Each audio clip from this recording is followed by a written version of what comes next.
Dear students, this is the 13th session on the chapter Sources of Finance. It's a pretty long chapter and a very important chapter, as I've told you before. So we have been discussing the different sources of short-term finance for a joint stock company. We have already discussed the first two sources of short-term finance, which are public deposits and bank credit. Now let us continue with the other sources of short-term finance. The next one, whatever is the topic number, please write the topic number and write trade credit, trade space credit. Underline it, below it write meaning within brackets, page number 60. Point number A, give a subtopic number, point A, meaning within brackets, pages 60 to 61, pages 60 to 61, and then write number B, advantages of trade credit, within brackets, page number 61, and number C, disadvantages of trade credit, page number 61. Disadvantages of trade credit, page number 61. So these are the three things to be studied under trade credit. Meaning of trade credit, pages 60 to 61. Advantages of trade credit, page number 61. And disadvantages of trade credit, page number 61. So first of all, what do you understand by trade credit? So first listen, that trade credit is also a source of raising short-term funds for a joint stock company. Whenever a joint stock company, it is a way how a joint stock company can avail short-term finance through trade credit.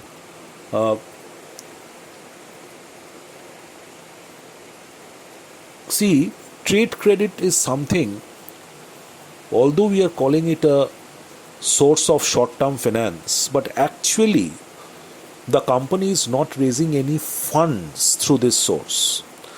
It is getting the benefit of short-term finance indirectly over here.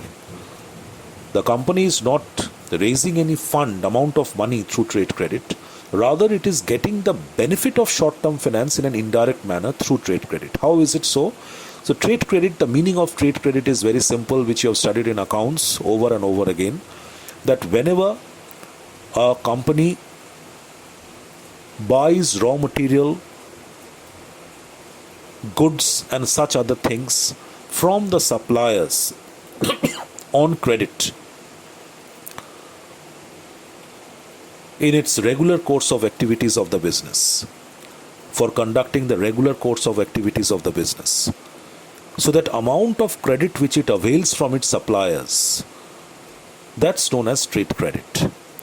So whenever a joint stock company buys raw materials, equipment, finished goods, if it is a trading concern, from other suppliers, from other organizations on credit, whenever it purchases goods or avails services from other suppliers on credit and makes the payment after a certain point in time, maybe after 45 days, 50 days, 60 days, whatever.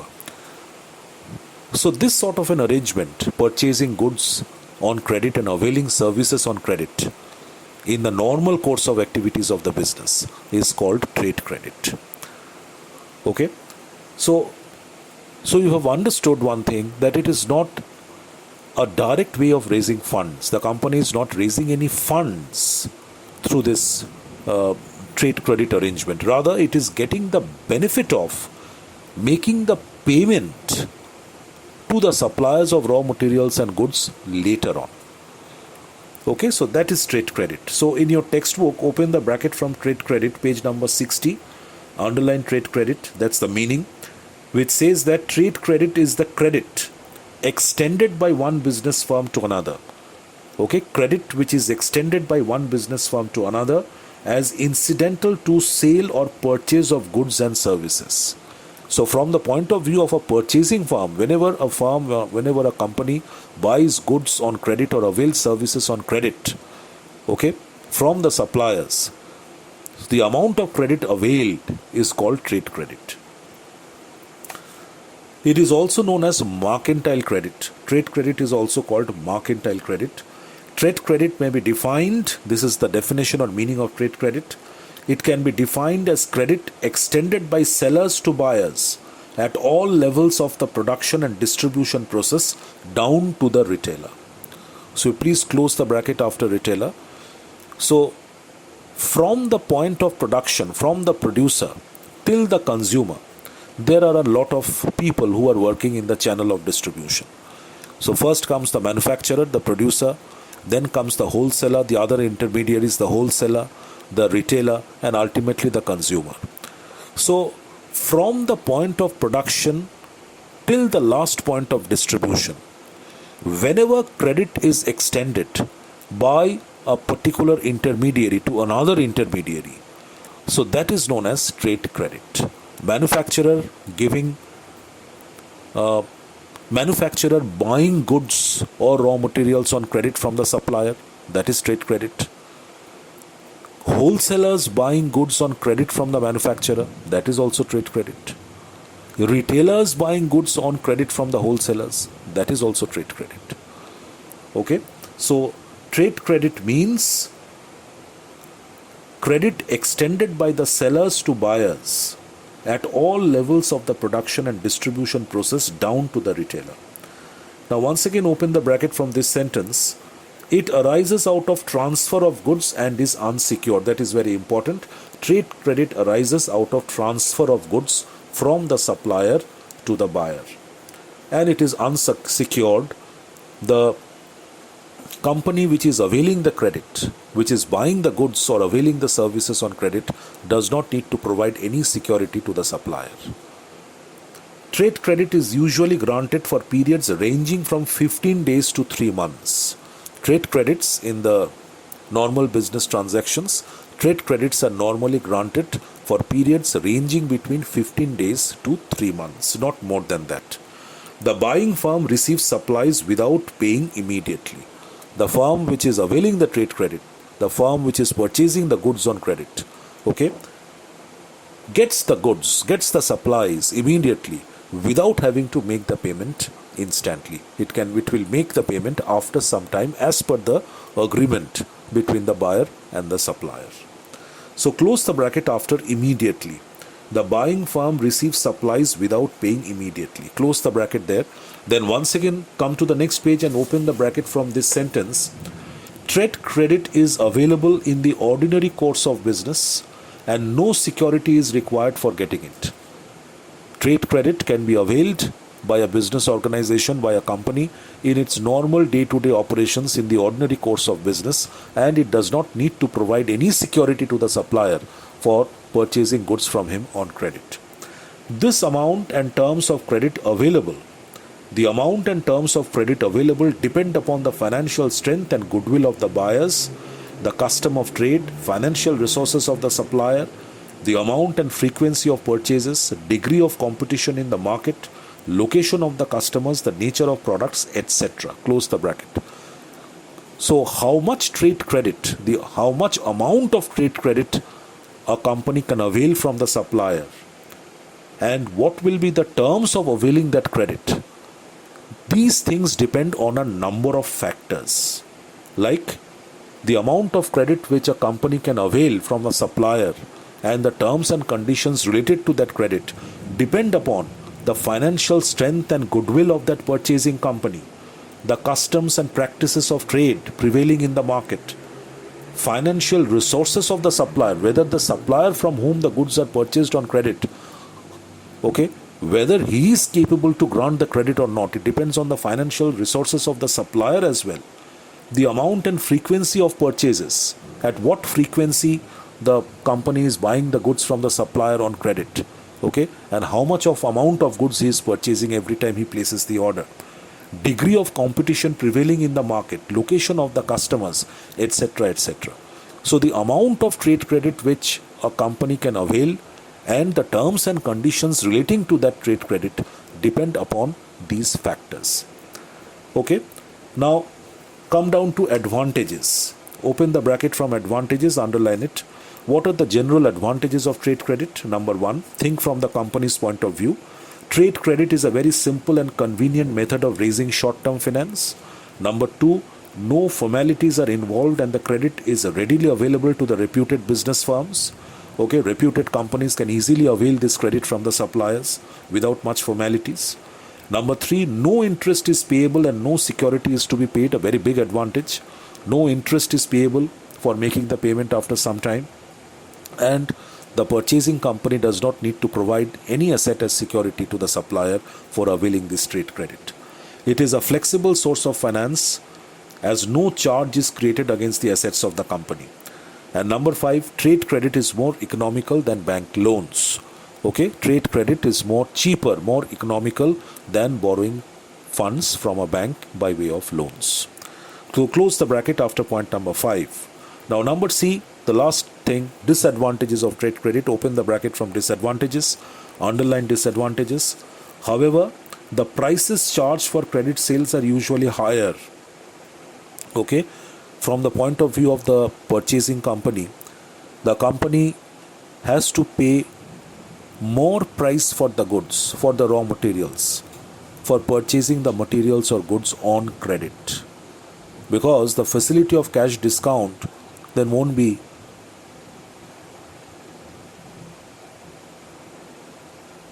left open to the purchasing firm. Okay, the company won't be able to avail the offer of cash discount if it makes the payment after the stipulated period of time as decided by the supplier. So if a company avails the credit facility and pays the money after 3 months, then it will not avail, it will not be able to avail the cash discount facility offered by the supplier. And if it cannot avail the cash discount facility, if it doesn't receive any cash discount, then it will have to make more payment for buying the goods, for purchasing the goods or material. So however, the prices charged for credit sales are usually higher. The supplier, this is an disadvantage from the point of view of the supplier. The supplier has to bear loss of bad debts in addition to the cost of administering credit accounts. Okay, the purchasing company, if it fails to pay the money to the supplier on the due date, it will become a loss in the form of bad debts from the point of view of the supplier. So that danger of bad debt is involved in trade credit from the supplier's point of view. And the supplier also requires a larger working capital to supply goods on credit. It is only very big supplying firms, supplying organizations will be able to grant frequent credits of large amounts to the purchasing firms only if it maintains a huge amount of working capital. So the supplier requires a larger working capital to supply goods on credit. The buyer loses cash discounts, which I have already told you. So close the bracket. Each sentence is a point of disadvantage of trade credit. Now write down the next topic number. The next source of short-term finance for a company is called installment credit. Once again, it is an indirect source of finance. Please write the next topic number and write installment credit. And under installment credit, just write meaning. Only the meaning of installment credit has to be studied. So write meaning, open the bracket and write page number 61. Meaning of installment credit, page number 61. So what is installment credit? It is another indirect way of availing short-term finance by a joint stock company. That whenever a company buys any fixed asset, machines, okay, equipment and other durable stuff on credit from the vendor, from the seller, and makes the payment part by part in installments over a period of time, it is known as installment credit. So we, the consumers, also avail this facility of installment. You are very much aware of it, that whenever we go to an electronic shop and we try to buy a consumer product, a consumer household product like an air conditioner, a computer, expensive mobile phone, refrigerator, LED color TV, etc., etc. So there are big distributors or traders like Great Eastern is there, Khosla Electronics, etc. from whom we can get these products in installments. We need to make a down payment of 1/3 of the total price of the product in cash. If the total price of the product is, say, 30,000, we need to make a payment, usually 1/3 of 30,000 as down payment in cash. The remaining amount, 2/3, that is 20,000 rupees, can be paid over a period of 6 months or 8 months in equal installments. Okay, so the same facility can be availed by a joint stock company when it purchases fixed assets such as expensive machinery, okay, computers, vehicles, etc., etc., and such other stuff, durables. Okay, so open the bracket from installment credit, page number 61, underline it. Installment credit refers to the facility of buying machinery, equipment, and other durable goods on credit. That's on credit is very important. The buyer, the company in this respect, has to pay a part of the price, the down payment which I was talking about.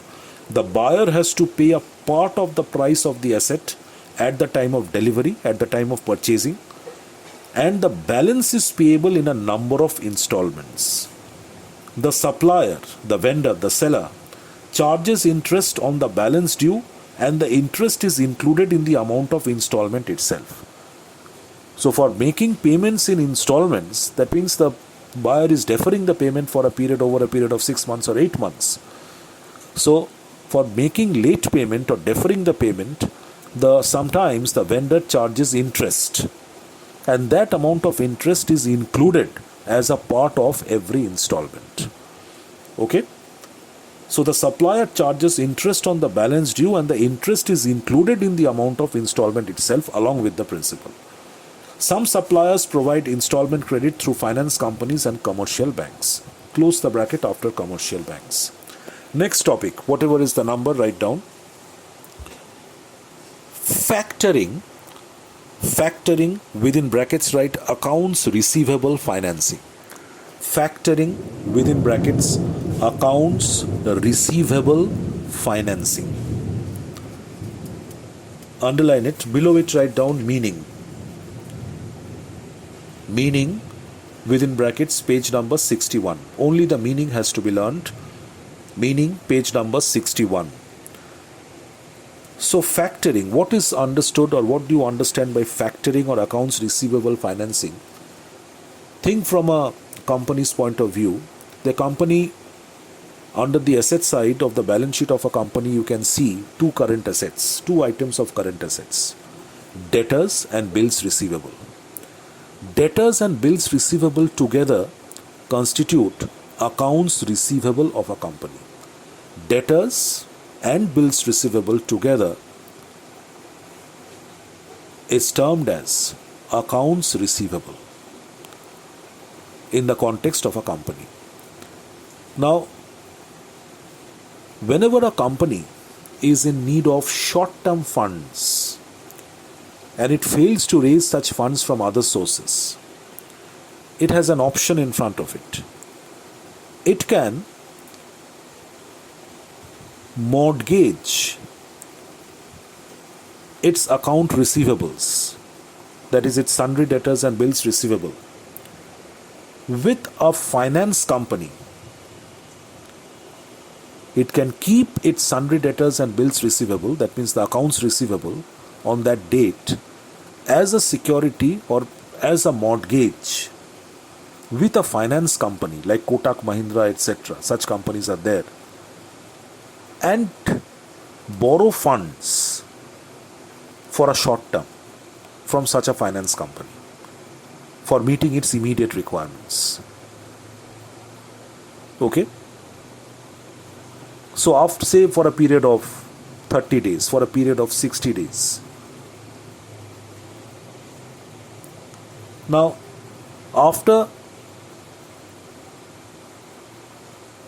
the purpose is served, the company returns the money back to the finance company within the stipulated period of time and gets its debtors and bills receivable released from the finance company. As long as the debtors and bills receivable of the company are kept as security as mortgage with a finance company, the company is not entitled to collect any money from the debtors or against any bill receivable. Only after the company makes a repayment to the finance company within the stipulated period of time and gets the sundry debtors and bills receivable released from the company, from the finance company, then only it will be able to recover the amount due from the debtors and against the BR. So this system is known as accounts receivable financing. There are specialized finance companies which grant loans or which lends money to a company by keeping their accounts receivable, that is sundry debtors and bills receivable, as mortgage or security. And what is factoring? That slight difference is there, that whenever a company decides to sell its sundry debtors and bills receivable to a finance company at a discounted price, say on the date of sale, the total amount of debtors and BR for a joint stock company amounts to say rupees 2 crores. But on that very date, the company takes a decision that we will make an outright sell of the debtors and BR to a finance company at a heavy discount. Say against 2 crores, we will get only 1.5 crores. Or against 2 crores, we will get only 1.6 crores. So whenever an outright sell of accounts receivable, that is debtors and BR, are made by a company to a finance company at a heavy discount, it is known as factoring. And the finance company to whom such accounts receivable are sold, that finance company is called a factor. F-A-C-T-O-R, factor.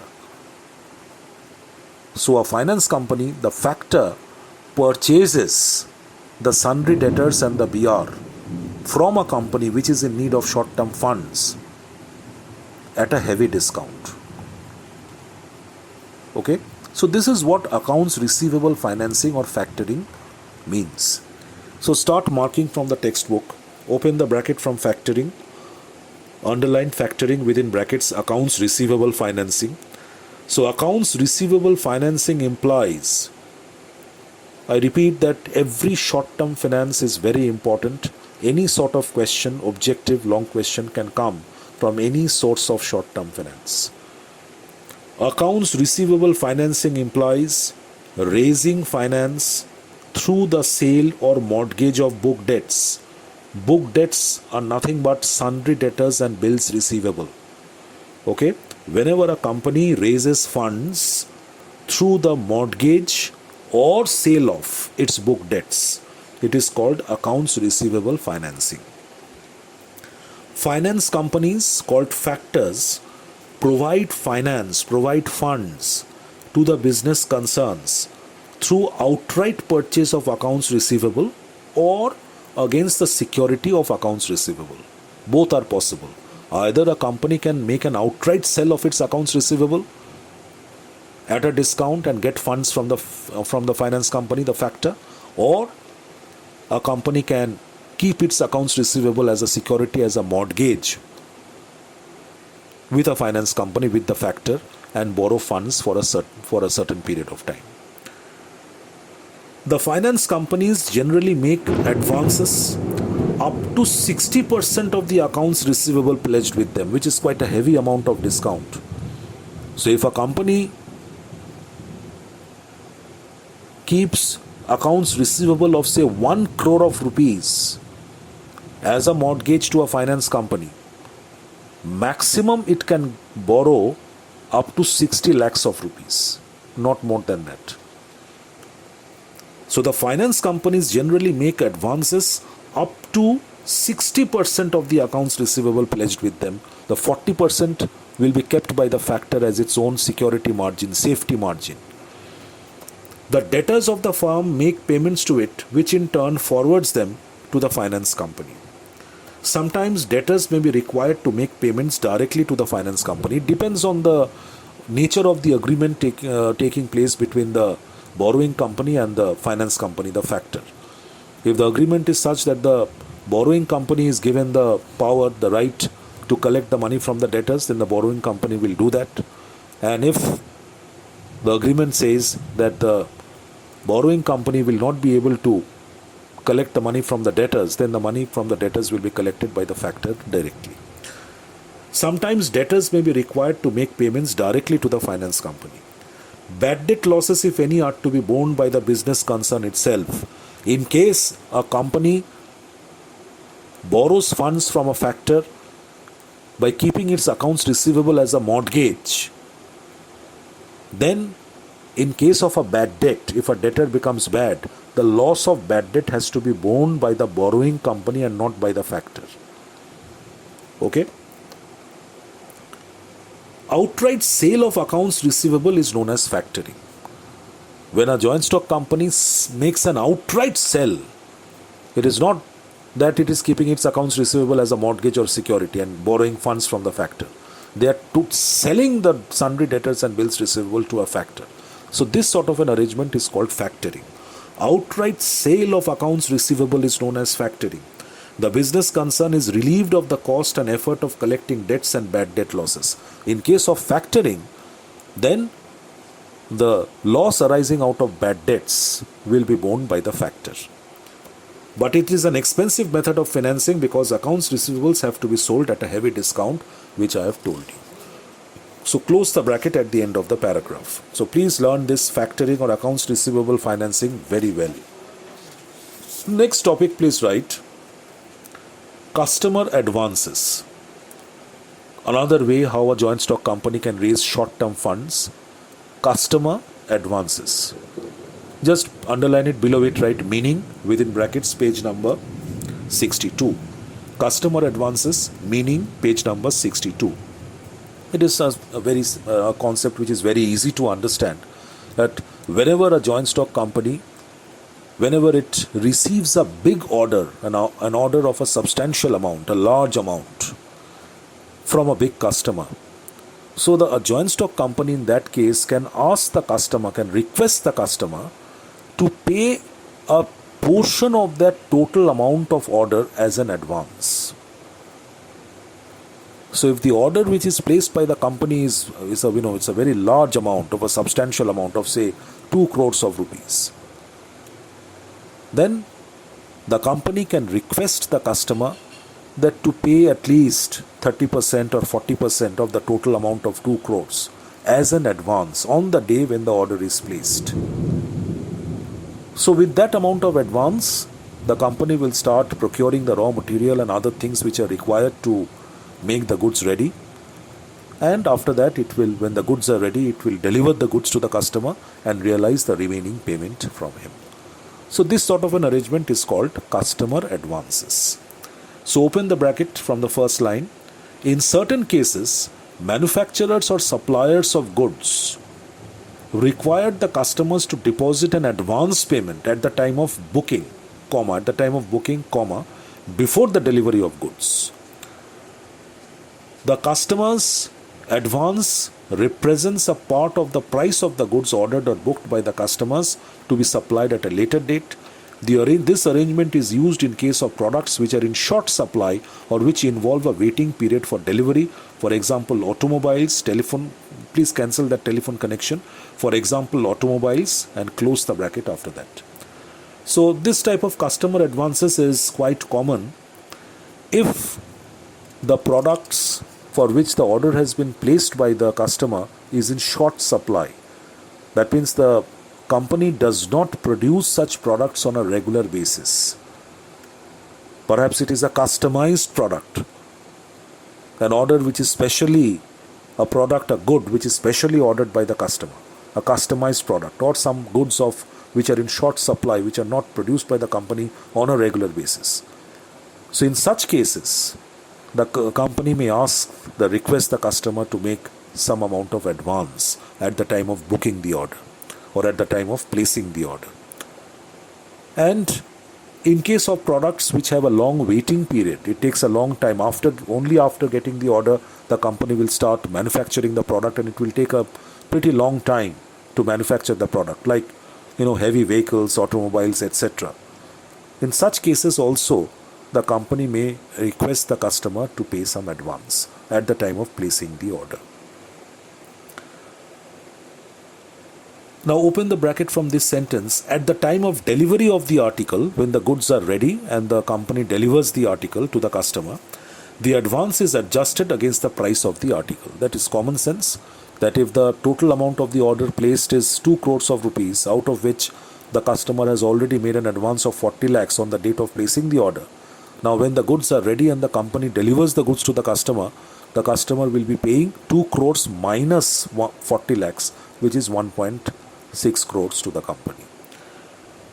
Customer advances provide working capital to the firm. Benefits of customer advances: instantly the company gets liquid cash.